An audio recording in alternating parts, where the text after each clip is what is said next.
leaving. Goodbye. Like, I'm literally, goodbye.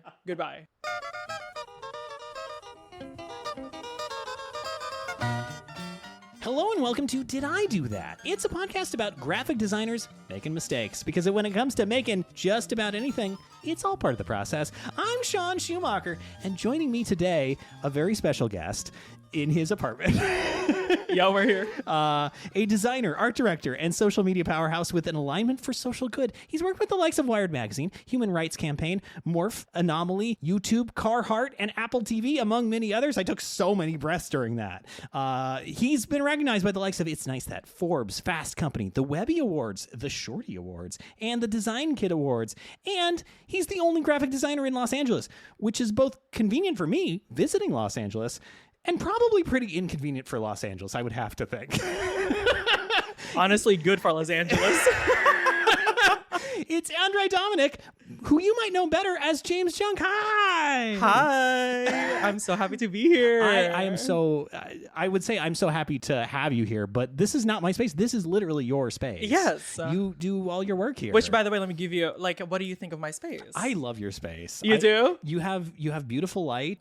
You have a legendary building that I will not name what the legend is. Yeah. But it's very historic. And yeah, I mean, we're sitting on your big, beautiful couch right here. Yes. It's my most prized possession. It's the first thing I bought for this apartment. It fits so well. It is like the apartment was designed around this couch. It's this beautiful green velvet, which also I recently learned the reason you buy a velvet couch is stain resistance. And I wish I'd known that 2 years ago. Is that true? Yeah. I bought it for the look. Hey. You're not going to get any stains on it, that's for sure. No, actually. Yeah. So this is our Stain podcast. This is, yes. Yeah. We talk about the band Stain and stains on couches. Yeah. And both are depressing when you actually look into them. But no, I'm in Los Angeles for AIGA Design Conference. Mm-hmm. But one thing I've been thinking about a lot as I've been out here is I feel like Los Angeles has kind of inundated me with mascots. And mascots just given me hot and cold, good and evil. So to start off good, I was at the conference a couple days ago, and it was in the beautiful Westin Bonaventure Hotel, which is a big, just concrete monolith of a thing. It's a nice lobby. It's a very nice lobby. I do wish they did not have the most 2002 looking bar at the middle of it, because that really kind of throws off the 70s You vibe. can't have everything. It is Los Angeles after all. That's true. Good and evil. True. You gotta take both. The city of angels, the city of demons. Yes. The city of mascots. The city of mascots, for sure.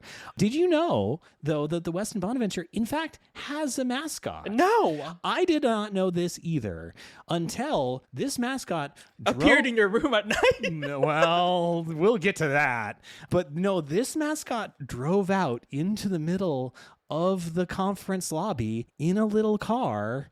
I'm talking about none other than Westin Luca, the Bonaventure mascot. What is this? This is a small dog named Westin Luca. Wait. A French bulldog. A French bulldog. Yes, indeed. A rescue, I'm told, and recently has become the live-in, I guess, mascot of the Westin. Now, I did look into it. Apparently, the Westin, you are not supposed to have pets otherwise, which is an interesting, interesting problem. But Luca here is incredible. Very well trained. He's very cute. So cute. That's a handsome baby. Has the big bunny ears that you want from a French bulldog. Yeah. And is super duper smart. Is he? Yeah. Well, he drives a car, so okay. Pretty good start. Wow. If one of the things with the car would load, then you could see this. Well, if he had said yes to taking my Wi-Fi, I wouldn't have this problem. This is a problem of my own making, everyone. Which, in fairness, most of my problems are. That's okay. Yeah, it makes perfect sense. He's got a little car. He's got a little white, I think it's an Escalade, like a little power. That's adorable. Yeah, drives around in it. Also does tricks. Will come to you on command. Sits very straight. I was very impressed with Westin Luca. Now, I have a question. Please. do we know if he gets paid for this gig, or is this giving, Well, this is Los Angeles, so of course he is getting paid in exposure primarily. I think this is really just to get his SAG card, and then that's fine. Once you get that, then I think it's easier to get an agent. Because I mean, you can't get cast in movies anymore until you have at least 1 million followers. That's what they're saying. That's true. So I think. Oh, I didn't think there would be music. Oh, okay. You know what? He is, a star. A star has entered. I know, right?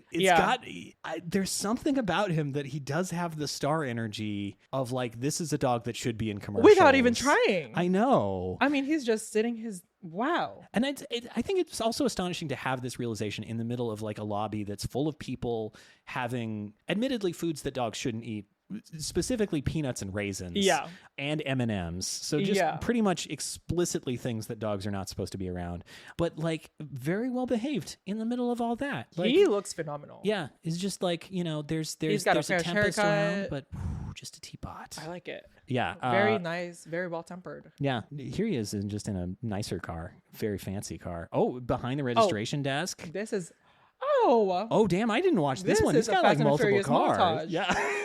Is this what Fast 10 Part 2 is going to be? Yeah, this is their suit up scene. Fast X Part 2, because Vin very specifically did not want it to be confused with Fasten Your Seatbelts. What are they doing in this movie this time? Going to space?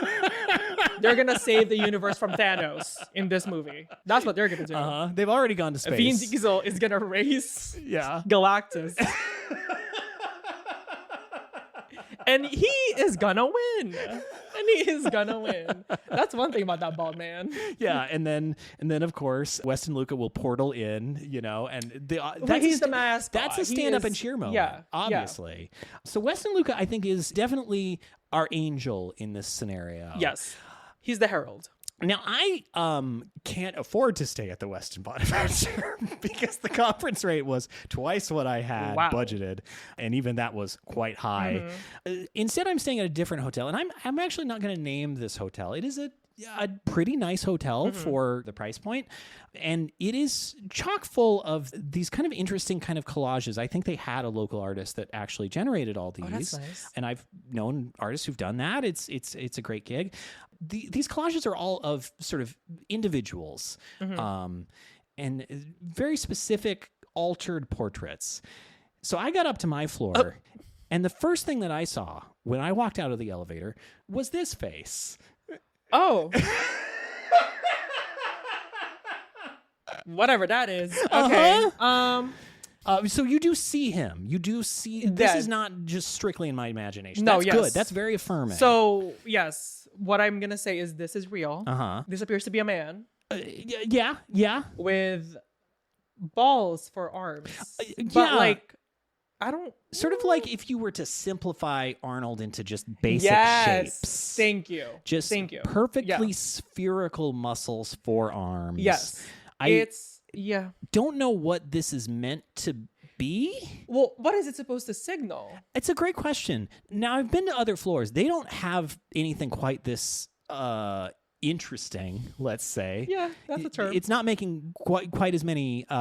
It's making a lot of choices. Let's put it that way. Yeah. Well, certainly. He's also kind of Italian themed for reasons that I don't totally understand either. Well, they're not saying why. Yeah. Also, So, because then you see the other walls in the photo you took, and it's divorce. Haunting. There's a divorce. There's a divorce. Energy, vibes, just straight up visuals. Yeah. There is a divorce. But I think it does evoke a cursed quality, especially as a gestalt. Like if we're looking at this all together, there's a certain David Lynch kind of vibe to this red carpet that has, for some reason, words from maps written on it. There's just the words Hollywood sign on the carpet in front of this character. Which they did not need to put the word sign in it because they spelled Hollywood like the Hollywood sign. Yes, they sure did. So one would just surmise that, it's the Hollywood sign. But, you know... Is that like a crocodile on it? Do you see what I'm seeing? Kind of a crocodile There's like shape. a silhouette. Yeah. I think that is meant to be the hill that the Hollywood sign is on, but I'm looking at the same photo as you, and it is definitely giving crocodile. This right looks now. like somebody from Florida drew the Hollywood sign from memory. Oh, yeah, 100%. This is a person working like a scribe in the 1300s. They've been instructed that they need to include a lion, but they've never seen a lion. Yeah, straight from the panhandle, babe. Yeah, Hollywood sign. It's got to have the word sign in it, right? Yeah. You would have to assume. It's kind of amazing. It is kind of amazing and kind of terrifying. I think the other thing about this hotel, and again, I don't want to dox this hotel. No. Because it is a nice hotel in some ways. Every floor does have... I saw the look on your face. Every floor does have a thing on the wayfinding that says Iron Heaven on it. And I was like, what is that? Because like on 2 words or like a compound word that they made up? It is 2 words. It is 2 words, but Okay. it is all written on one line. Iron Heaven. Okay. And at first I was like, well, maybe that's the gym. And then I realized I'm on the floor with the gym, and the gym is also on that sign, and it's just labeled gym. Okay. So why doesn't that have a fun name? And also, what's Iron Heaven? Right, Iron Heaven. It So seems bad. is that like where? I don't know. I don't know. I don't know how to reconcile with that. Well, I think it does really feel like I did kind of figure out that maybe some of the cursed quality is something that is shared. I'm going to play a video for you. So this is me discovering the sign for the door that says Iron Heaven. I'm walking up to it. There it is. There's the door. It's very normal. Huh? It does say Iron Heaven. Oh, it's ironing room. Okay, that makes sense. So it's an ironing room. So I bet when I open the door, it's going to be really normal and not cursed at all. Yeah. Oh, no, it's really cursed, actually, because there's just an iron on an ironing board in the middle of this room. And one of those horrifying characters standing next to it. What is going... There's a lot... There's like... At the same time, there's nothing and a lot going on. Uh-huh. It's almost like an assault to your...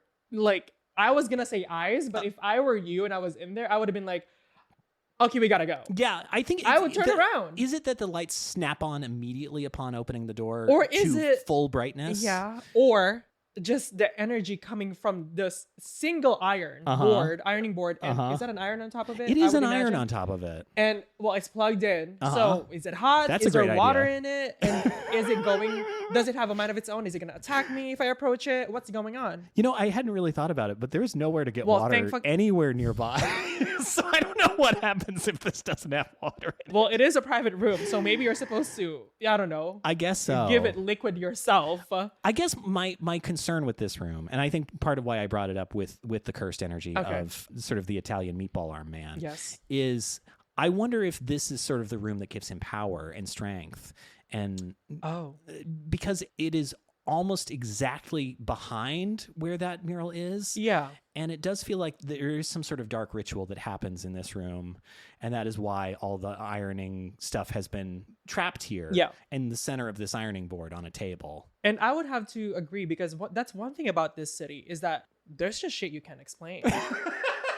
And you if you can't explain it like off the top of your head, it's better not to go looking deeper. You know, that's very fair. You know, this is a big city. There's a city of legends. Yes. But of course also a city of angels and demons, as we've said. And you several don't want to times. live out a movie. No. I would say most of the movies about Los Angeles do have a sinister component to it. It's an evil city. I don't even know why I'm here.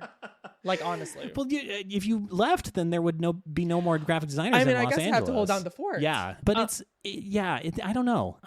I'm a little worried. What is in store for me in my final night at this hotel? Is the Meatball Band going to come to life and steal my dreams? I think you're brave for talking about it before you left. Call it my ethnic predispositions, but I don't know. I don't mess around with that. I wouldn't even say it out loud. I'm just saying. I like some things I just don't even say out loud, even in my brain. I get it. I Yeah. get it. I mean, it does feel wrong to be bringing this person into your space, this terrible meatball man. Yes, but But you never know. You never know. Questions that need answers. Will we get them? We absolutely won't. This is a We won't. cliffhanger. This Just is like okay. the end of Fast 10. I mean, Fast X. Fast X, your seatbelts. You're gonna need to get that right. Fast X. Vin's gonna come for me. This is a worse crime than getting pronouns wrong. Yeah. You better get my X right. I don't want Vin on my bad side. No. He'll kick me out of his D&D group. Yeah. Do you know he is a big D&D head, right? I mean, I heard about it. Yeah. I forgot about it until now. Do you also know that he has karaoke in every single room of his house? No. He has karaoke in every single Wow. room of his He's house. like spiritually Filipino. He's great. I love Vin Diesel. I'm putting it out there. Okay, so what do you think his karaoke song is? I At least one I of did them. think about that. I wonder, because I do feel like he is more nerdy than he loves to let on. I mean, I think so. You know, his Look at him. It's not like the Dom Toretto voice is not his real voice. His real No. voice is kind of reedy, and I don't know. So I think he's maybe gonna have something that is a little bit more of like a love song, like a ballad kind of thing. Oh, is that right? I don't know, but like You know what? like kind of like a '60s ballad. I don't know. Oh, So I feel like he's kind of romantic, perhaps. I think so. Yeah. You know what? Because I feel like he throws down on some Katy Perry. Oh, you know what? I bet he would throw down on Kate. Yeah. But who wouldn't? Yeah. I'm just saying. Me personally, I love a good Katy Perry karaoke moment. I do. It's the only thing that comes to me. Yes. What this has reminded me of is that Katy Perry did ride on that rocket from Jeff Bezos' rocket company. That's what I'm saying. Which makes me wonder, does Jeff Bezos like Katy Perry? Is it just all bald men who have I would think so. The My power to send father is people a into bald space? man, and he loves her. Well, there we go. Yeah. So We've solved it. Katy Perry. the balds love Katy.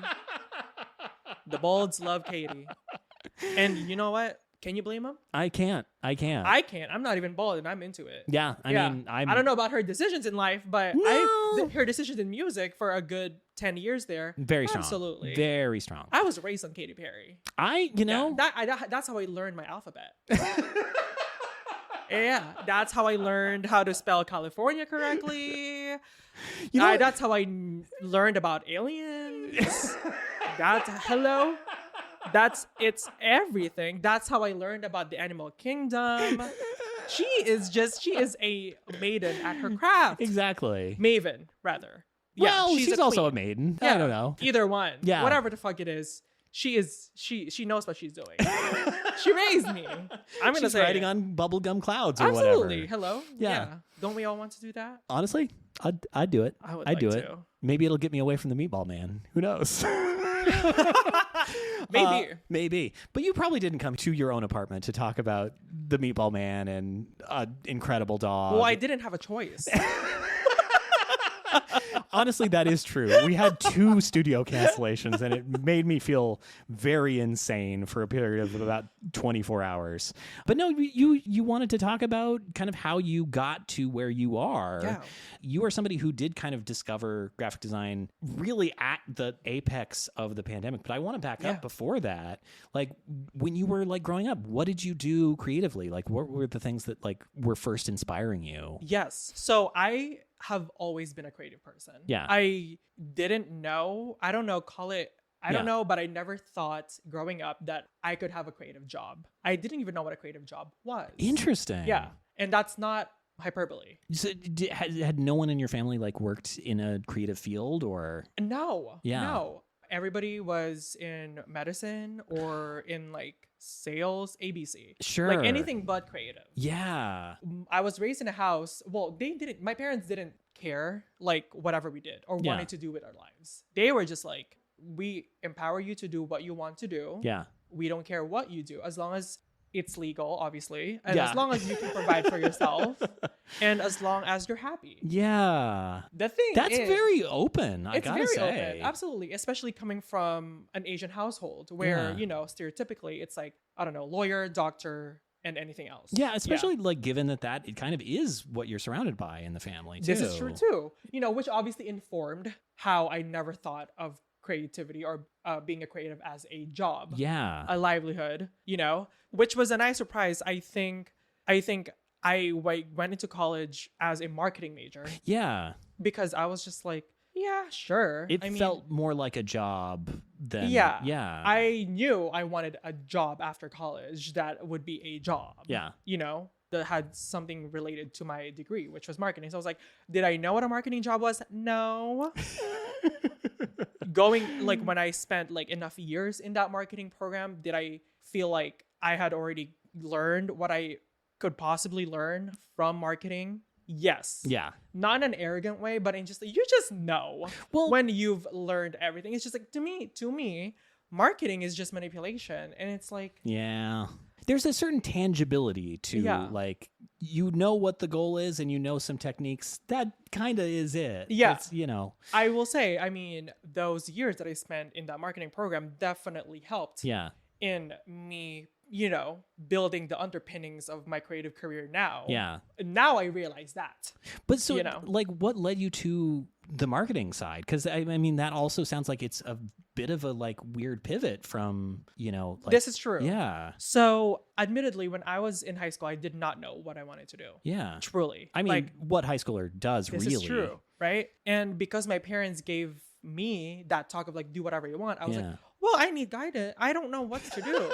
Yes, I can do whatever I want. Thank you for the green light. Yeah. But also, I feel like I need a green light and some guardrails. Yeah, I only got so. one. So I was like, well, yeah. Okay. So as, any gay person does, I signed up to be an English major.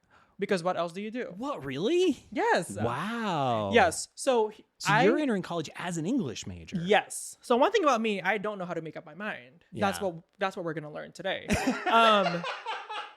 So I have always been creative, like I said. Yeah. But I never created in like a drawing, painting way. I created in a writing way. Interesting. Writing was my first love. Yeah. If I grew up wanting to be a writer, like an author, like I wrote stories. I had all these worlds in my head. Oh, do you remember any of them? Like, gosh, I don't know. I mean, I don't have specifics in there because I've blocked it all out, but I just know that they were all just very derivative of whatever I was watching. As somebody who, I think I was 7. Five times I've checked this season, ripped off Garfield as a kid. There we go. For my online comic. Yeah, so I get it. That's what's happening. So I will say it was a lot of fantasy. Yeah, it was a lot of fantasy. It was a lot of like romance. So that's what I did. And I had a lot of notebooks where I would just write stories. Yeah. And then I just stopped because you enter middle school, you enter high school. And those are the kind of passions that don't necessarily get kind of endorsement from anybody around you. Uh-huh. Right? Yeah. You do a sport. That's what I did. Yeah. You go outside. That's what I did. Yeah. I don't regret it, but it's like, I kind of wish I had somebody who was like, oh yeah, this is it. Well, there was one person. One person. I was in an English honors class, sophomore year of high school. Yeah. And we were supposed to write a story. So I did my thing on it. My teacher gave it back to me and she had written a note. It said, I will never forget this. You are a writer. If there's ever anything that you want me to look at, show me. Damn.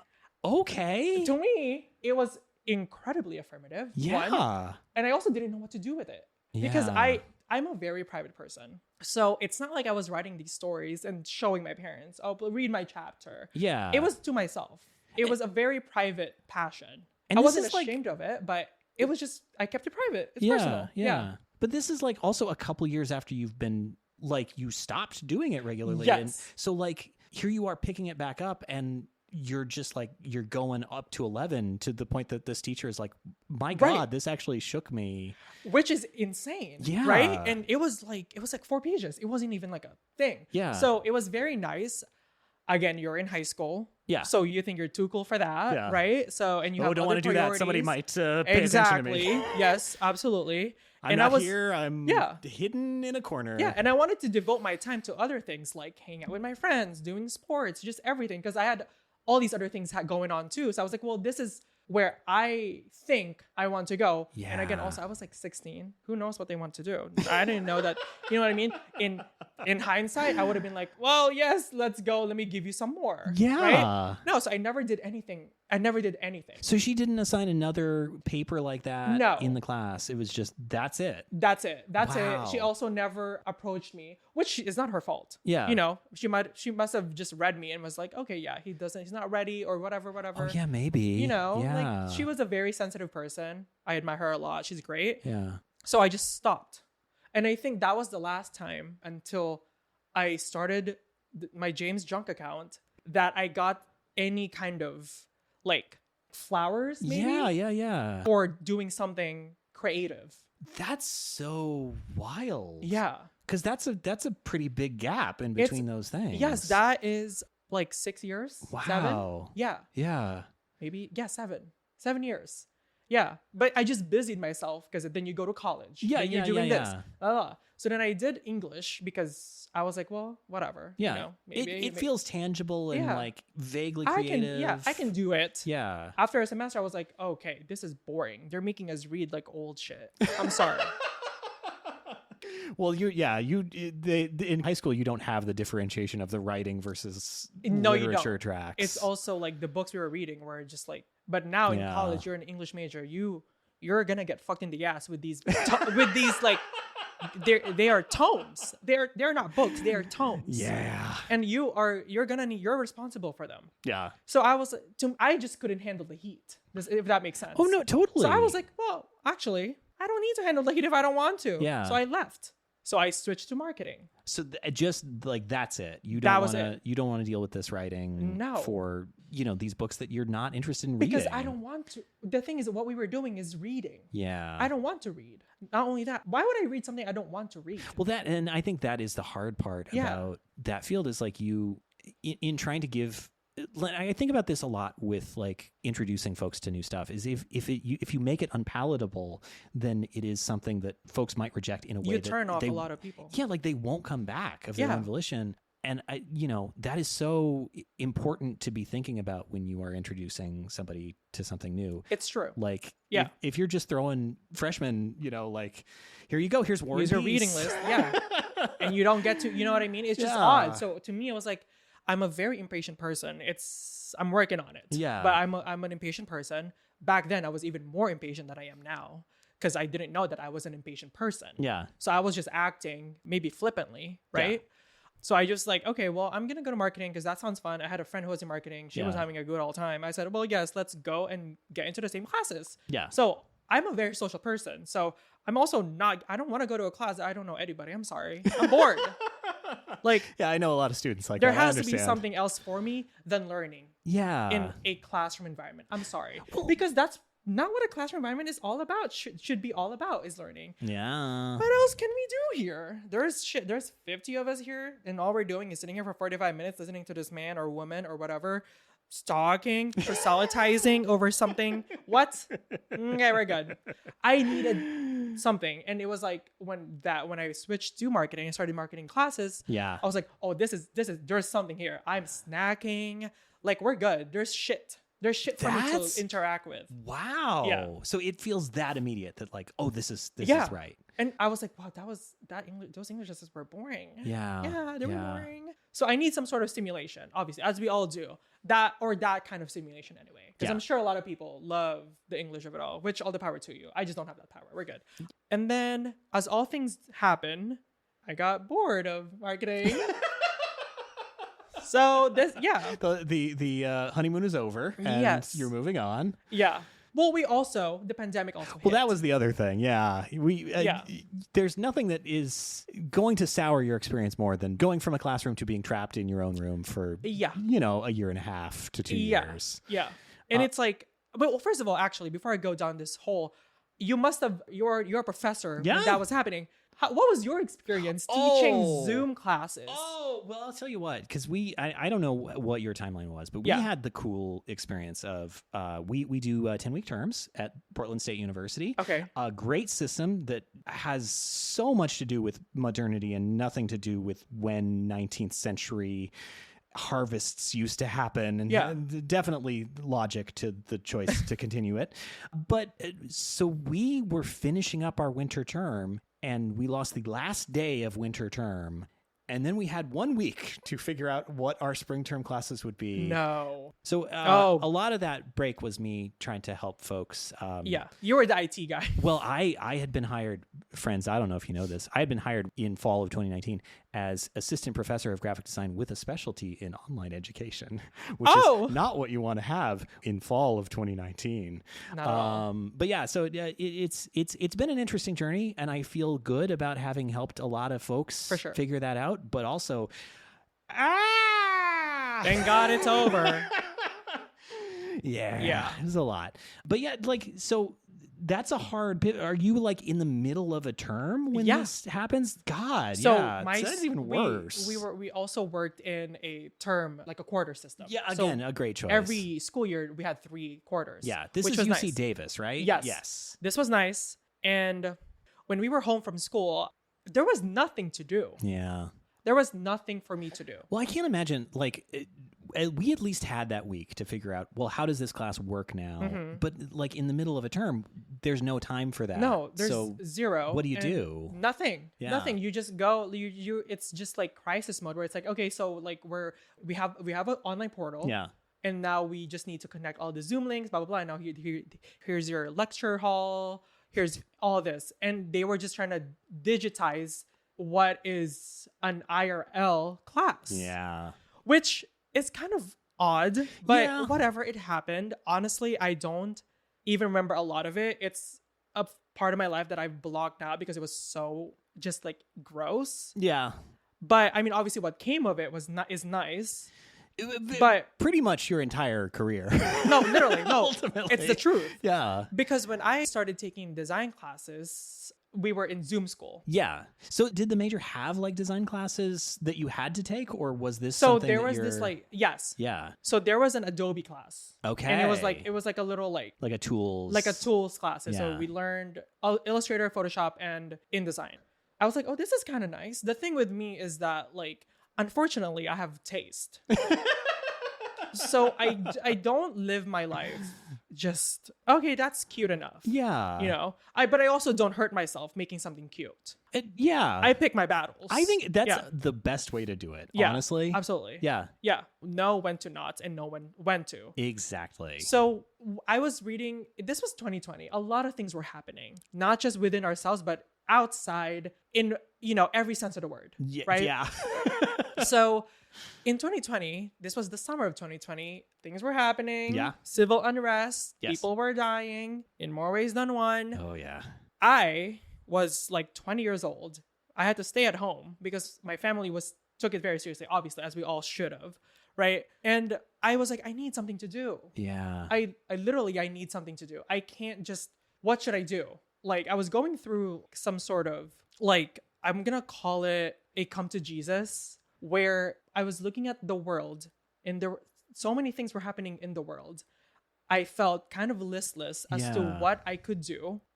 And then on top of that, I was also kind of inundated with the fact that like what I was studying, which at the time was marketing, was like going nowhere. Yeah. And that was because I had that realization because I was taking marketing classes through Zoom and I was learning nothing. I got very existential and I was like, whoa, okay, so this is what I'm going to do. I'm going to graduate and then I have to pay off these student loans and I have to get this job and I have to work in this industry for 40 years. Look, this was a very myopic way of thinking. Yeah. Yes, because now I would have been like, just chill with it. I was like, no, you'll be okay. But you don't know that you'll be okay. Exactly. Nobody tells you that you'll be okay. It's terrifying to have that realization. And then the world is ending. Yeah. Yeah. Will this job still exist? That's what I'm saying. Yes. Yeah. And also, I was also like, wow, people are dying. Yeah. Life is so short. I should just do what I want to do. Yeah. The thing is, I don't know what I want to do because no one told me. No. Well, also at this time, I read that you were reading Matt Haig's book, Notes on a Nervous Planet. Yeah, that book changed my life. Yeah. Yeah. And like specifically, he talks about to go for it, Yes. whatever the it was. But like you're in this place where you don't have an it. I did not have an it to go for. No. I had no Like it. you're realizing the emptiness of your entire studies up to this point. a completely hollow experience. Like, what a fucking sad life. Yeah. It was a crazy like epiphany to have.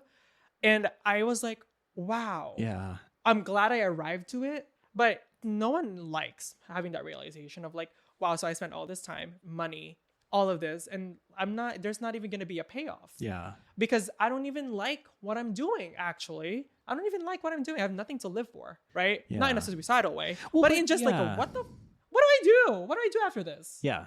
Go to grad school? No. In marketing? I don't think that's a good idea. That's what I'm saying. I don't know what that would get Yeah. you. I also didn't want to be in school anymore. I don't like school. Yeah. Sorry, but I don't like, No offense. yeah, but I don't like school the way it was. Yeah. Right? So I was reading books like that. Yeah. But that book and that line in that book was like what flipped the switch in me. And I started writing my own notes, and I had started writing my own because he was a writer. So I was like, Yeah. okay, let me go back to self. There was a return to self there. Yeah. Where like, well, what did I want to do before life got insane? And before all these other outside voices and influences started, like I started digesting them as my own. Yeah. Well, I wanted to write. So I started writing. Oh, interesting. So design was not even the first thing. You would go back to writing first. Yeah. I went back to Wow. writing first, and I started writing just notes to self. Yeah. Like I was reading these self-development, self-help books, and I was like highlighting, writing my own notes, and I'm forming them into actual like stanzas, Yeah. And I'm also in that generation of, we grew up with social media. Yeah. We grew up showing everything in social media. Nothing wrong with it. At least not back then. Yeah. It right? was the style of the time. Exactly. And it was also the pandemic. Everybody had like a separate account for their pandemic Yeah. hobbies. People had sourdough accounts, fitness accounts. I had a notes to self account. That's what James Junk was. That James Junk started as this notes to self account. Yeah, it wasn't even called James Junk. James Junk didn't exist. Yeah. Yet. It was just me. My face wasn't on it. My name wasn't on it. It was just an account because I wanted like some sort of Wow. outlet. Yeah. Because to me, I was like, well, I don't want it to just be in my notebooks because Yeah. that's what I did last time, and look what happened, right? So then maybe You ended up in a field you right. don't like. Well, we can count that as a mistake, Yeah. right? But it's like, well, I'm not repeating history. I was like, Yeah. well, let's just try it. It wasn't to get attention. It wasn't to get likes or ABC. It was just for me to just like, Yeah. like get rid of this energy in my body because there was a lot. Yeah. And yeah. I needed, for lack of a better word, I need to take a shit. I was constipated. I was constipated, and I was crowning. I was pregnant with shit. So it's gotta go. It's gotta come out. It's gotta come out. It's going to be so hard not to title the episode Pregnant with Shit. And I know that no one's going to listen to that is the problem. But it's And so there's- tempting. there's nothing- My God. yeah. What a line. But it's, Yeah. that's huge. That's, I mean, to be putting yourself out there really for the first time Yes. as a writer, Yes. as a creative person Yes. in this moment, like, does styling the notes, like, is that where the graphic design starts to come in, or is that like later? Yes. So Okay. it's not like I just started posting screenshots of my notes app Yeah. or photos of my notebook, which, now would be cute because it's 2025. People are liking that lived in whatever. But this was 2020. So we're going back to what I said. Unfortunately, I have taste. So whatever I make, I have to make it cute. Yeah. Back then, I did not know anything. Graphic design. You just have this tools class. Under I your just belt. had, that's it. all I had. But it's not like after I took that class, I looked into graphic. I didn't. I just really didn't. It didn't call to me. Yeah. Like it just happened. So did it even feel like a job that you could do? Like, no, yeah. zero. When I was taking that class, it was so complicated for me. Yeah. I was like, Well, that's a lot of. I don't want to like. What is a gradient? Like literally, what is a gradient? What is this ugly ass interface? Yeah. Like I don't know what any of these buttons mean. Lasso. You mean Ted? Yeah, my right, favorite exactly. Apple TV star. It was so weird. Also, like to this day, I don't even know how, like, well, yes I do. But like for a few years there, I didn't know what clipping masks did. Well, if it makes you feel better, I've been using Photoshop for 20 years, and I feel like I don't confidently know what clipping masks do. That's what I'm saying. When you how click do a button. you how do you invert all of that? It was crazy. So I went into Photoshop, to Illustrator, excuse me, because that was the poster software. Yes. Right? Yeah. I didn't know that Photoshop could be poster software yet. Well, it's also like I think Illustrator is the more approachable one. Absolutely. I do think it's the first thing you open up. It is a little deranged of them, not to cast aspersions at this faculty. I feel like those are 3 very hard pieces of software to be cramming into 10 weeks. I think 2 is a good number. We had to have InDesign's its own ecosystem. And we had a project for each software. Yeah. Yeah. Which again, maybe deterred me too. 'Cause it's like, wow, this is a lot. I'm not doing this shit. Yeah. The fuck? Those pieces of software are like planets in the Star Wars universe where there's just one sort of vibe to them. And if you go to 3 of them, your movie is just too much. It's hard. It's hard. You have the Phantom Menace at the end of that. Literally. It was hard. So I opened up Illustrator, excuse me, and I just made a poster. Yeah. And then I started posting every day just to see. Well, I also needed a pandemic hobby. And like you're making variations on all of these posters too. They're not like just a single image. No. They're all carousels with like different colorways and things like that. Which is something that I think at that time was happening a lot in graphic design, Instagram, like and cultures. I think this was like I'm going to call it like a gold rush era because once I started it, it like opened me up. Yeah. What? What? And again, this is not hyperbole. I didn't know that graphic design was graphic design. Yeah. Now I'm like, okay, graphic design. What the fuck is? So I was like, wait, so there's agencies. There's what is an agency? What like? Oh yeah, this whole silent world. There's an entire world. Yes, correct. Yeah. That I didn't know existed. And when I was conscious to it, I was like, holy shit! It was like finally finding home. Yeah. That sounds very melodramatic, but I was like, wow, this is like, I can do so many things. These things are all engines to do the thing you want to do. Absolutely. This is like, wow. Cause I was like, I have this creative energy. Yeah. That like now I can plug into. Yeah. Now there's an outlet to plug it into, and it just feeds itself and it inspires me. And it's not just me doing it. There's all these people that you can meet, you can be friends with. Yeah. And then I was just like, okay, I'm going to keep doing it. And then I started making friends. And I was like, oh my God, hello, pandemic friends? Yeah. Yes, thank you. Well, that's the thing is I feel like there is such generosity to, especially during that time, to like social media projects around design. Absolutely. And like, here you are literally starting out, your first like real design piece is up on this Instagram and it's slowly collecting people. Mm-hmm. Like, who are you meeting? What are you looking at during this time that is kind of helping to push you forward? I think I was just being exposed to so many new things that at that point I couldn't even fathom because I wasn't exposed to them. That I was just like, wow, I'm just like taking this all in and I'm just going to keep doing. I'm just going to keep posting. I'm just going to keep designing. I'm going to keep creating. I'm going to go see what happens. Did I know that it was going to turn into a career? No. Yeah. Like at all. I was just doing shit for myself. Yeah. Because I needed to get my energy out. And a lot of those posts, to go back to the writing part, they're all about, kind of mental health. And like... For the first year, it was just me, just vibe designing. Yeah. Like there was no, I did not have a goal. I wasn't like, oh, like by this time, it's been a year, like maybe I should have like 2,000 followers, or maybe I should have a client, or just shit. Which is fascinating because like you do have that marketing background. So like you could have thought that way. I could have. Yeah. Right. Which is crazy. But to me, it was just so unadulterated that I also like held it really special the way I held writing special. Yeah. Because at that point I was like, wow, this is a different kind of, it's giving me the same but different feeling that writing gave me. Because I was able to express myself creatively, but then also there was like a part of it where I was sharing something of mine with the world, whoever was listening. Yeah. But it was also just ultimately for me. That's honestly, I wish more design was like that. Because it does make it more special to be doing that kind of project and not be thinking about the metrics and not be thinking about the reach or anything like that. Yeah.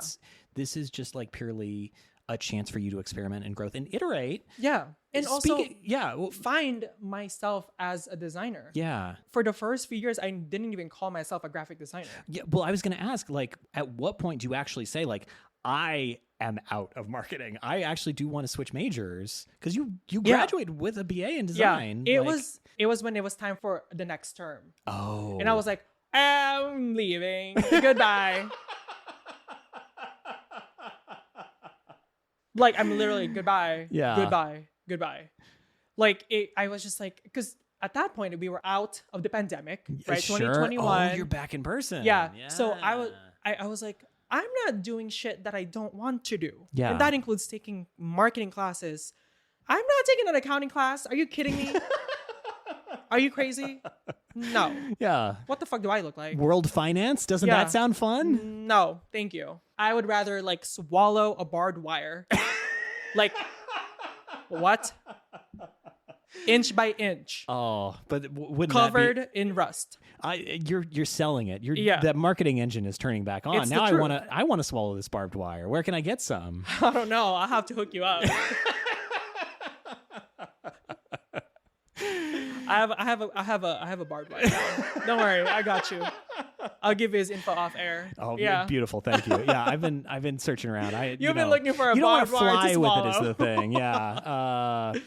Yeah, that's so interesting. Like, it feels so immediate that you are just out and on to the next thing. That is one thing about me is that I know when to make a change. Yeah. And I know when I should leave, when I should stop, and when I should come back.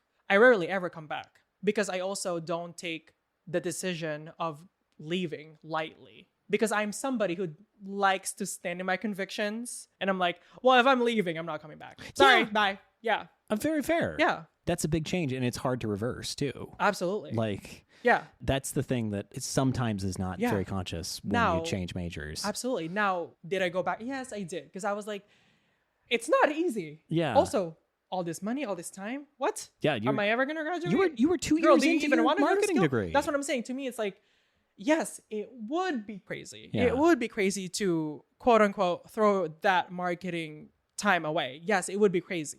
Yes.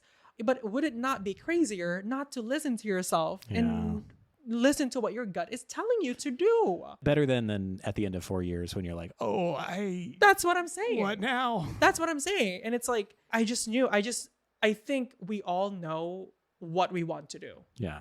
And I was like, this is what I want to do. And I need to be able to live with myself. Maybe that's too deep, but like, yes. Yeah. I'm sorry. I am the only person that has to live with myself and my decisions in my life. And I want to be able to, at the end of my life, because of all these books I was reading that year, that like, I do like a report to myself. There has to be something there.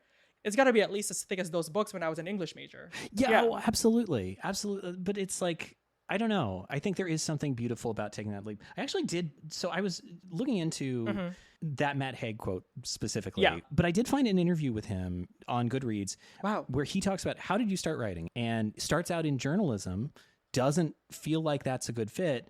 And it's like going into creative writing that actually like opens something up. So like there is this weird alignment between the two of you. Wow. Yeah. Wait, I didn't even know that. Wow. What a parallel. I was kind of blown away.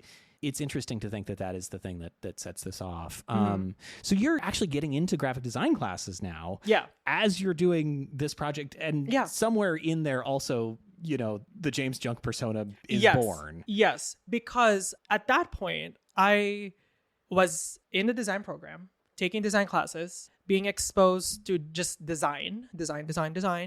And I was like, okay, so now we gotta do something. Yeah. You know, I was like, let me light a little fire. And like, I need to reconcile with the fact that like, this is gonna be my job. And like, what is the job? Did I know what a graphic design job was? No. But I know that graphic designers exist. And now I've been exposed to agencies and all this kind of, all these people. And I don't even know that I have an answer other than like, I just was like, I need this account to have an identity. Sure. Yeah. Like something that is a little abstracted from you. Yeah. To kind of protect your ability to grow, perhaps. Yes. It needs to be something that's not just one thing. Yeah. And it's been that way since, I created it. Yeah. It's just been me just, I don't know, literally doing whatever on Photoshop and Illustrator. And then deciding to post about it. Right. And I have friends there now, and it's awesome. And it's just growing, which is nice, obviously. And I was like, okay, well, it might be easier if I just went, balls in with this graphic design account. Yeah. At like, what let me point see. does that happen? Like how deep into doing this and being in school are you this is actually a thing? It was literally in the middle of that first design term that I did, which was only 2 months into being in person back in campus, right? Really early. Yeah. Yeah. Because once I get an idea, I was like, let's fast track it. Yeah. Because it was just me. It's not like anybody else was involved. So I was just like, well, I had all these confidence because there was no one to report to but myself. I also was I'm not going to put all this crazy pressure on myself. If it works out, it works out. If it doesn't work out, it doesn't work out. Yeah. Right? And then I got my first design job when I was still in school, and it was for Impact. So Impact it's an Instagram account.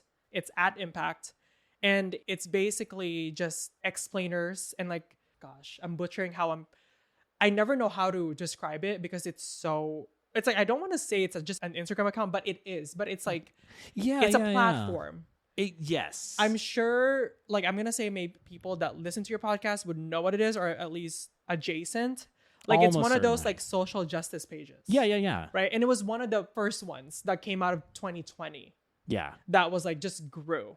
And they had a very specific young Gen Z leaning audience and design identity. And they had a designer opening. And I saw the post that they were like, well, we're hiring for designers. I had already been following them. But you don't know them personally. You don't they're No. not. So it's just hey, I'm a design student. I'm interested. I have this account. Yeah. They had a listing they posted on Instagram. They were like, hey, we're hiring designers. Here's the link to apply. I applied because I was like, what are they going to do? Ignore it? Okay, they can ignore it. They can say no. But that's part of it. Can I tell you, that is such a huge hurdle for so many people to be like, oh, I might get rejected. That's fine. Yeah. But that also speaks to, I think, something that maybe did set you apart in those early days is you are willing to take risks to do this. Yes, because who cares? Yeah. I don't. But it worked. But it worked. That's the thing. Because you kept taking the risk. Because that's the point. Yeah. And I don't know, but to me, it didn't even feel like a risk. It just felt like clicking buttons on a screen. Okay, I'm applying. They may call me back. They might not. They might like my work. They might not. And then they emailed me and they were like, hi, interview, design, ABC. And then that was my first design job. And it gave me direction, purpose, tentpoles, values. It's probably exposing your work to a much wider audience too. I was gonna say yes, because we have 2 million followers. Yeah, that'll do it. That'll do it. So it was all this, that's the beauty of social media is that you never know who's looking at your stuff. Yeah. So to me, it's if you feel the need to share it online, share it online. No one's stopping you. No one's judging you. Yeah. Also, if someone is judging you, who cares? Well, that's a hard thing to overcome. It's yes, I know haters gonna hate. Let them. But they have haterade, and I only have this Gatorade, and it's the thing is shitty blue one. Well, the thing is, you're conflating those two. The fact that there are haters and the fact that you are doing your thing, they are independent of each other. They don't have to go together because there will be haters. That's okay. It's part of the job. Yeah. Now, can we get the movie There Would Be Blood changed to There Will Be Haters? Because I feel like that is also kind of the theme of that movie. Yeah. He can't handle the hater. Yeah. But it's why do the haters have to influence how you move? Yeah. Who cares? Well, that's a hard thing to overcome, though, because I think that speaks to this is the right fit for you. Yeah. Even from those early days, because that fear of putting yourself out there, that fear of rejection is like one of the core fears of doing this that stops people. I agree. And I think I have a clue as to why so many creatives, especially young ones, feel that way. It's because they think their creative makings are so personal. Yeah. But they don't have to be. They don't have to be. It's so interesting, though, because yours are so personal. Right, because it's all about my mental health and my fucked up brain. Yes. Yes. Yeah. But I'm also... The thing is that I don't think I'm doing... I always remind myself. Yeah. Or like I've trained myself not to think that I'm performing magic or I'm doing something that's never been done before or that I'm the only one doing it. Yeah. Even though that goes against my bio. But... Wait, you mean to tell me there's other designers in the city? Allegedly. Well, what the hell?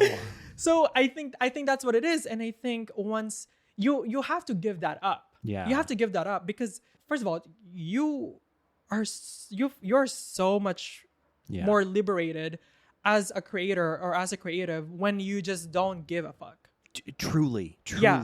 Like it is a level of freedom that is hard to get to. Yes, but once you get to it, you just kind of can't turn back. Yeah. So you have to like scale that wall and get over it. Literally get over it. Yeah. Because it's not that serious. Also, let's be honest. I'm sorry. Whatever you're making is probably, you know what I mean? Like calm the fuck down.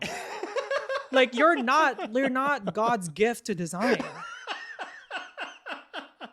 Like, and no one is. No, it's really true. Yeah. And it's like, it's hard to, I think what you're talking about too specifically is like one of the hardest places to be, which is between those two things, that ego on like either side where it's like fragile, but also all consuming. Yes. Maintaining that zone when you have success or failure is a real challenge, but you manage to get through it. And I think having that right mindset is a big part of that. I know one thing that I was struck by, and I think it's like kind of in the middle of when you're doing a project over a year, the things started to feel all the same that you were making. And that was a big moment that unlocked something in you. Yeah. What was it like coming to that realization, and like how do you start to navigate that and like extend out what you can do in this space? Yes, I see everything as a give or take situation. Yeah. My relationship, I'm gonna sound so annoying. Sorry. I am not like me with my great laugh. I'm literally gonna sound so annoying, but I look at design and graphic design as a relationship. Oh, 100%. And I take from it and I give something to it. Yeah. It's vice versa. It's a two-way street. Yeah. When I came to a point where I felt like I was doing just the same things, which there's nothing wrong or whatever, right? Yeah. But to me, it just was like, this is gross. But it was because once I got to a point where I was thinking of design and graphic design and creativity as like something that I have to do so that I have something for tomorrow to post, so that I have something to show up with. To what? To get likes, to get comments, to, you know what I mean? So it's like, what kind of low self-esteem do you have? Yeah. That you need, that you feel like you need to have this to feel whole or to feel like you're still good, or that you feel like you're still a designer, whatever that means, right? And I had that realization of like, graphic design is just taking more than what it's giving me. And it came to a point where I was like, I'm literally just designing just so I have something to post tomorrow, which is not the motherfucking point. No. And it's also not what I want to be doing. Well, I also can't help but think like you're probably in school doing assignments that already feel like that on occasion. Yeah. And so to have this personal project be like, oh God, now I'm on something, 2 treadmills. Yes. So now everything's just draining me and nothing's invigorating me, where that account was like an outlet. Like I said, I'm giving something to it. It's giving me something back, right? It's an exchange of energy. Now all it does is draining me too, much in the same way that these classes were, you know, as all classes do, drain you some way, somehow. Right? Wait, what do you mean? I don't know. I'm very awake right now. Sure. So it's like, when I got to the point, I was like, oh, it's because even though no one told me, I pigeonholed myself into just doing the same old thing, which is design a poster. But it's like, Well, you don't have to just design a poster. Yeah. You also don't have to stick to the same topics. You also don't have to have a style. You don't have to have a specialty. You are not that kind of person. Yeah. And I am not that kind of person. Like it just, maybe life would be easier if I just was just like an illustrator, but I'm just not. And it was not easy to cope with, because I have all these creative friends and they have their thing down. Yeah. They have their thing down, and these people love them for that thing. And it's just, it's unshakable. They found their stride, and this is it. They can write it. And this is it. This is it. And the bad things just do not affect them. And here I am waiting at the bus stop, and there's no bus with my name on it, And I have all these tickets. Yeah. No one's taking my tickets. There's a lot of weird transit systems around here. Some of them might take your tickets.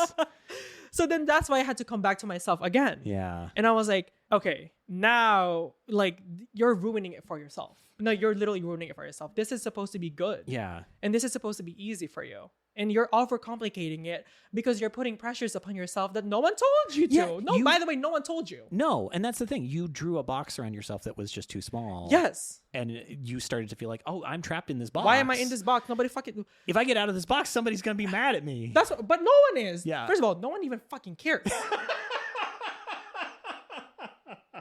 See, but that's what I'm saying earlier too with no one cares, because no one cares. Yeah. No one knows that you're thinking all of this in your brain. No one knows that you're going through these wars in your brain about how you show up online. No one cares because everyone else is so involved with their own shit. Yeah. So it's like, okay, so you're hurting yourself over something that didn't even have to kill yourself over. Now you just look like a clown. And you're wasting your energy and your time. You could be living your life doing anything else. Why live your life being in a space of just rut? Yeah. And then I don't know what happened. When I woke up and I had that realization, I was just like, it's kind of true. And then I started experimenting with other things. And no one got mad at me. Well, and I think that is the thing. You can really see, and we talked about this very briefly, and I do want to come back to it, but you have the weird thing that I think more and more people are going to have, where your entire history is documented on this account. You can go back to the first post. Yeah. But there is very clearly this big visual leap that happens because of that decision, I think. And it takes a while to get there, but really within a couple months, you have leveled up to you're a pro level designer. Yeah. now. It's you just, my pants are off, babe. Here I am.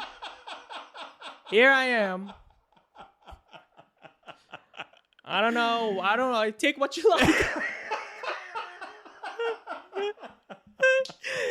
And leave what you James don't. Junk Buffet, everybody. That's where the junk comes from. Okay.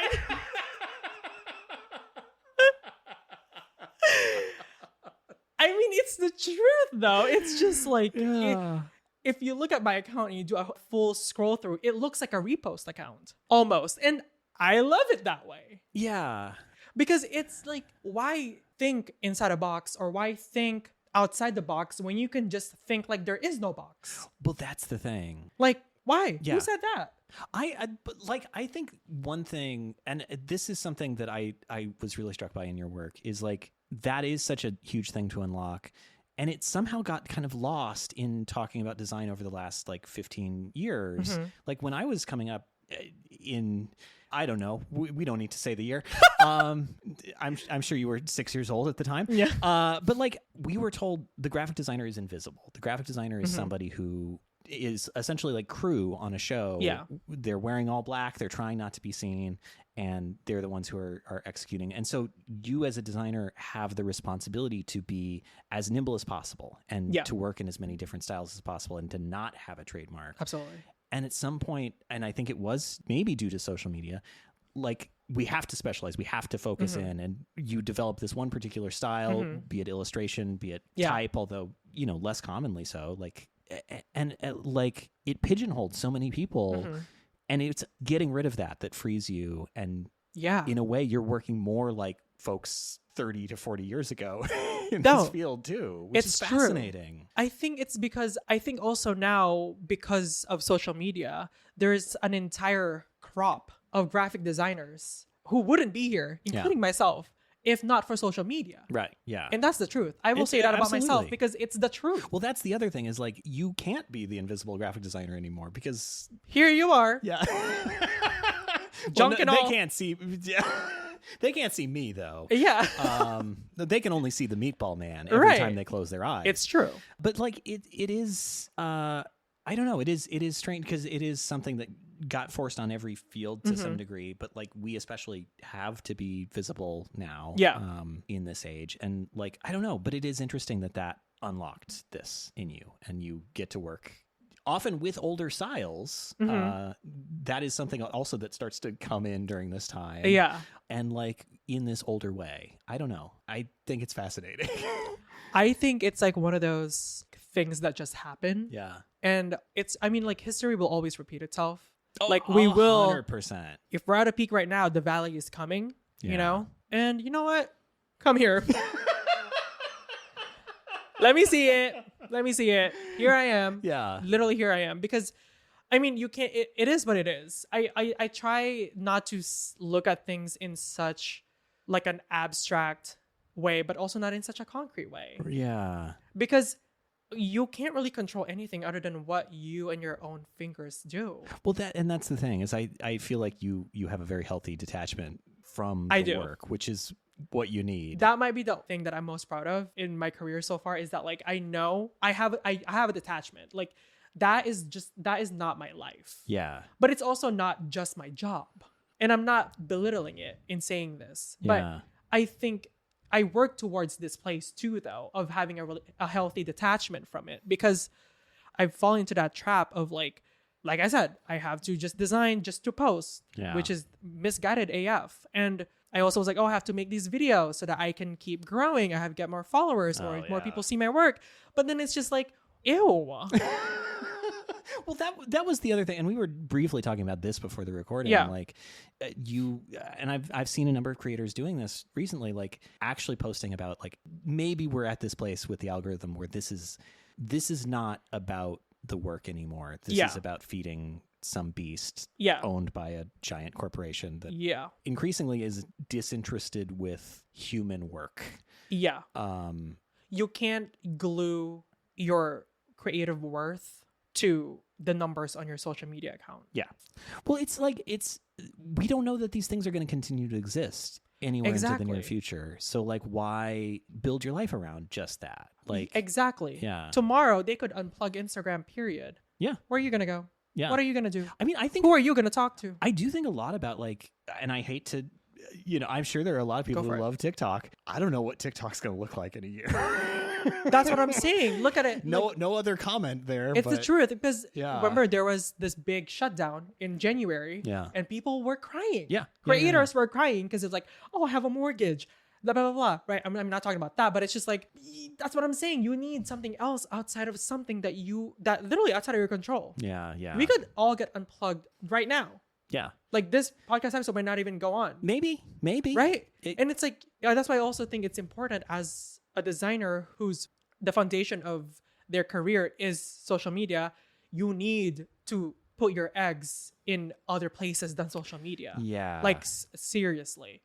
It cannot be that once you stop posting, things stop happening to your career. Yeah. You need to set yourself and your career up, especially if this is something you want to do for your life and you want to be able to live a life, that like you got to set yourself up so that you could go a day, a month doing nothing on that social media account and you'd still be okay.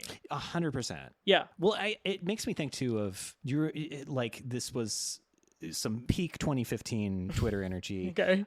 Shit My Dad Says. Okay.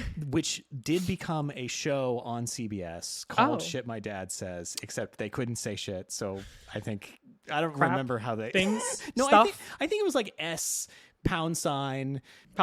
hashtag, whatever we want to call it, asterisk, exclamation point, exactly. T, yeah. Fair. So that was a whole thing that was just the Twitter account.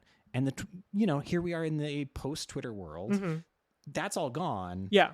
I don't know what happened to those people, but there were people who worked on that invested a lot. Exactly. And I don't think they ever diversified from Shit My Dad Says. That's what I'm saying. I am all about diversifying. Yeah. Because well, one, I get bored. So I need something else to do. Which is an advantage. Yeah, which is an advantage. Yeah. Because I get bored. This is also why I can't have a full-time job. Like I cannot have a full-time design job at a studio, like in-house for like a company. There's just no way. I can't because I'm gonna resent it. I know myself. At this point, I know. 6 months into that full-time job, something's gonna happen. You need the variety. I need the variety. And that's a good thing to know creatively. Yes. Going into that. I think before you really have to know yourself. Yeah. And I'm not saying I know myself fully, but I think I know myself enough to know what works and what doesn't and what's gonna work, what I can experiment with, what I shouldn't mess with. Yeah. You know, because it's like also things change on a dime. You got to be careful, but also, you know, free. It's hard. It's almost not even worth putting into words that feeling because it's just like moving all the time. Yeah. Yeah. Like no one word can, you know, accurately describe it. Yes, and I hate to sound like that. No, but it is true. It like is this messy thing. It's messy. What shape it takes always has to be changing. Mm-hmm. And if you try to make it stay in the same shape for too long, you get frustrated with this thing that you love. Yeah. Like that's the worst thing in the world. Yeah. And I say that having experienced exactly that. Right? So, yeah. It's a testament. A testament, indeed. An Old Testament in my case. Because I'm old. Anyway, so I mean, we've talked about a couple of like the sort of ebbs in this practice. Are there other things that like stand out as maybe mistakes that have been made along the way in this journey? Mistakes that I've made. Yeah. I am not exempt from making mistakes, of course. I mean, I made a mistake of, you know, thinking all I needed to do was be a one-trick pony. Yeah. I made the mistake of thinking I just have to specialize. I made the mistake that I have to make videos to keep going or to keep my practice afloat. Feeding the algorithm type stuff, basically. Yes. You cannot let yourself be in a place of answering to the algorithm because what is the algorithm? Yeah. You Speaking of things that change shape. That's what I'm saying. Also, you think about this, you control the algorithm. The algorithm shouldn't control you. I, with my account, ignore posts like, oh, this is what you should be doing. This is what you should be like posting and then sharing to story or blah, blah, blah. Or like, you know, responding to comments in the first 10 minutes, just stuff like that. It's just like, why? It ruins it. Why can't I just post? Please take note, everyone. Like, stop. Students especially. Literally. Take notes. Stop taking notes. Yeah. Because it's the truth. Because this is creativity. It should be like, I mean, you know, it's not that deep. Yes. But also it's literally it's, for lack of a better term, it's your heart. Yeah. So why are you letting other people tell you what to do with it? You gotta let yourself find out what to do with it.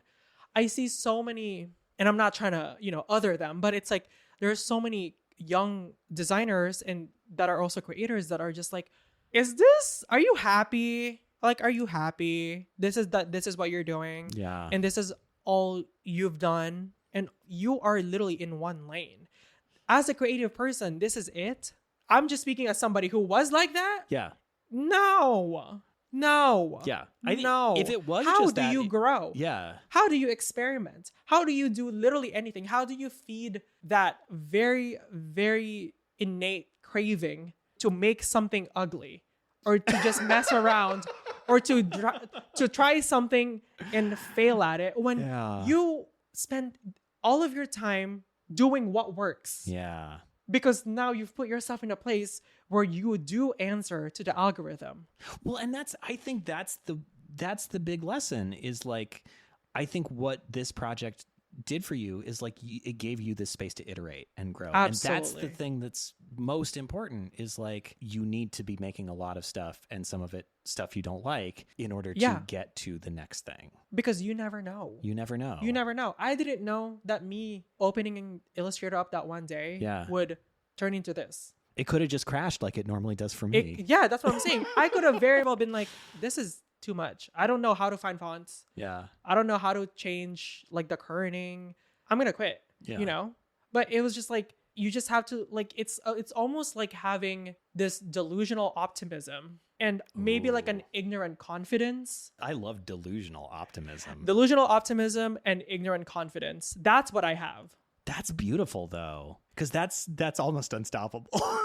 No. Those two things. If you run into somebody on the street with their junk out, and you see that they're very happy with themselves, and they're smiling that like the Cheshire Cat. That's only happened twice on this trip. Exactly, and you can tell that they are there. There's no stopping that. There's no stopping that. They're feeling that abandoned CBS. Yeah. And who could blame them? There's no stopping that. Yeah. Yeah. I mean, but it is true. And I think, I don't know, maybe it's like me trying to think about like, what is the frame for this? But like to think about, you're starting this project, you're writing, and specifically writing about mental health. And like where you are now is this place of actually great mental health in thinking about it. Yeah. Even though that's not really what the frame is anymore. I don't know. I kind of love that. Yeah. Because it's not like I let it be or I let it go. I just let it. Yeah. Like, that's good. Yeah. If it stops moving, it stops moving. If it moves, then it moves. It's the relinquishing control in a way that like approaches it with care, but also not too much where you end up doing nothing. Yes. And you just tire yourself out. Which is, I don't know. That's a tough place to get to. Yeah. Yeah. Yeah. Yeah. And it's not like I feel like this every day, right? But I just know who I am as a designer. And this might change. Yeah. How I see myself might change. Oh, I'm sure you're how still I move very might change. Early in your career. Yeah. I don't think I'm, you know what I mean? Like, but I also, because I just, but it is what it is. Yeah. Whatever it is. I'm good. Like, because I don't attach my ego to it. I don't attach my life to it. I don't attach any decisions to it. It just is what it is. Yeah. And right now it's working. And thank you. And it's like, it's given you this career of you're freelancing, you're doing like all this work. Yeah. I mean, it's given me a lot of opportunities, opened a lot of doors. Yeah. Helped me meet a lot of people like you, so it's... Well, no one more important than me. I think so. That's very kind. Not in this room anyway. What are you talking about? You're in this room. So it's to me, it's like, it can be just that easy. Yeah. It doesn't have to be so complicated. Yeah.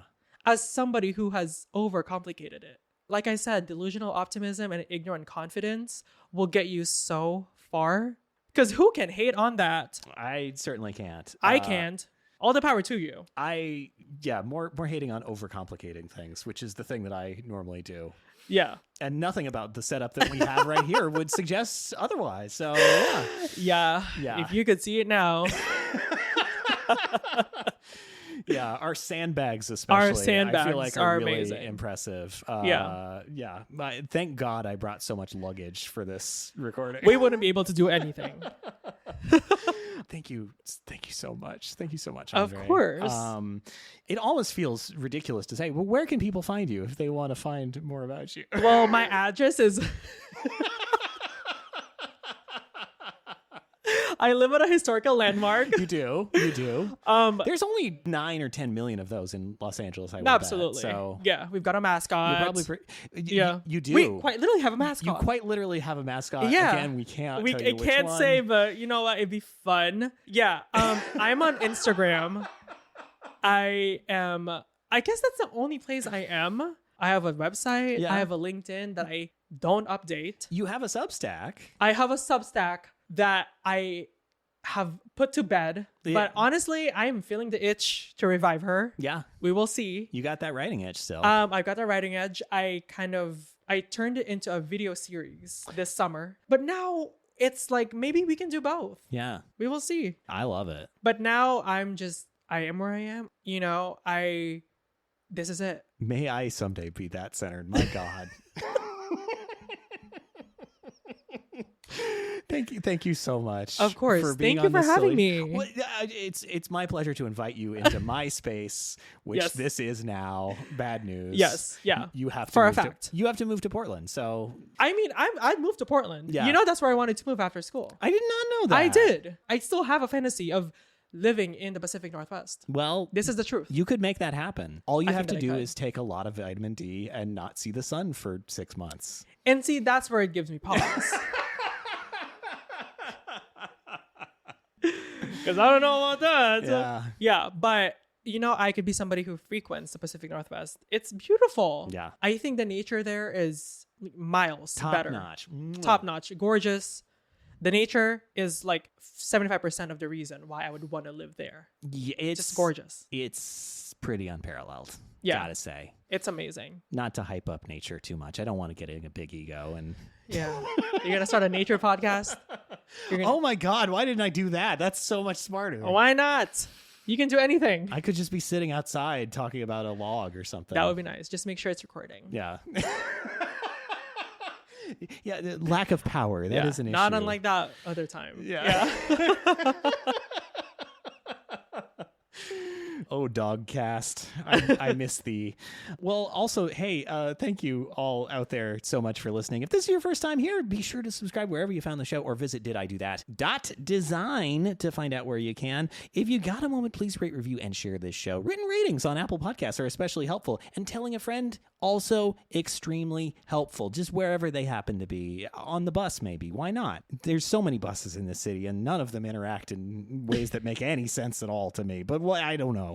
Anyway, this has been Did I Do That? Live from Los Angeles. I'm Sean Schumacher, and as we always say, at the close of every episode, the earth is round? That's what we always say. Okay, bye! I never would have guessed that was what was going to come out of your mouth if you gave me a million tries. I literally Great. Nothing was coming. I was like, but the way before I said round, I was like, is it flat or round? I had to be like, wait, which one's wrong? Oh no. This is how you know it's time to step away from social media. True. My God. I was just watching this video of a video showing the way the shadow of a room. Oh, yes. With the sun, it makes like an 8 Yes. or something, and it's like that's how we know it's round. Yeah. Which I do believe.